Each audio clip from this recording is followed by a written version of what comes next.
Hi, Mikael here.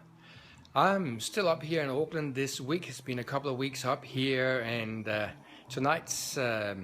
this week's newsletter, recording here at the place where I'm staying when I'm up here in Auckland. Nearly 2 weeks up here of some great work, and right now I am in holiday mode. You see, unshaven and all of that. And my son is up here, which is great to have him up here for the BMX Nationals this weekend. So happy Easter, which is just around the corner. And today I just wanted to record this video from up here.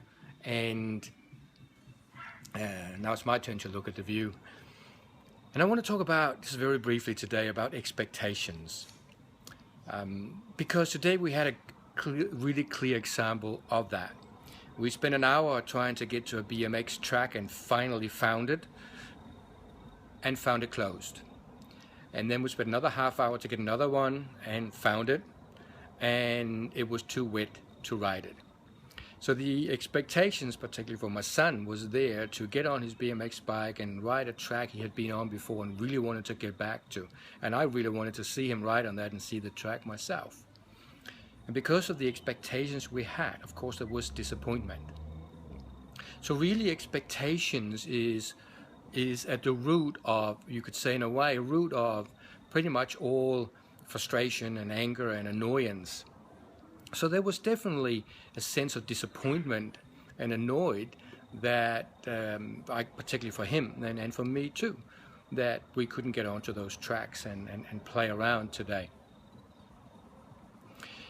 However, again, like with everything else, one way of dealing with that is to recognizing that in that moment, if there's nothing you can do about it, and in this case, there was absolutely nothing we could do about the tracks being closed and not being able to ride on them, is to then choose whether you want to continue to be upset about that and get into what I call the loop of looping around and keep kind of pointing the finger at the weather or whatever the circumstances are for you in the moment.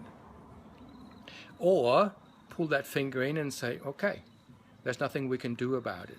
And then let go and allow whatever is there at the moment and allow that feeling to be there. And in that moment of letting go, we can then move on. And that's what we did. We moved on and decided to go to a mall. Things he wanted to look at and enjoyed that, and we went somewhere else, and he ended up getting some t-shirts that he needed anyway, and at a super special price and all of that. So it ended up actually being a pretty good day, and now we're getting ready for a barbecue dinner here. So really it is a good day, and we could choose to carry on the disappointment because our expectations weren't met, or we can choose to do what we did and move on and be happy about the things that worked out instead of. And that the only difference is the happiness, the level of happiness that we're feeling in the moment. So if you're in a situation, we always have expectations all day long, and sometimes they're not met. Again, ask yourself the question, is there anything you can do in the moment to change the circumstances? And if you can't change the circumstances, if you are feeling annoyed, upset, frustrated, angry, that you can do something about. And you can get yourself out of that loop by choosing to not focus on that. And then focus on what can I do instead of that's going to make me feel better and make this a better day.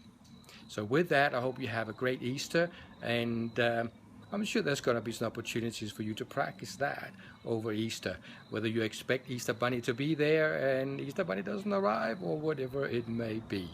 So happy playing around with your expectations.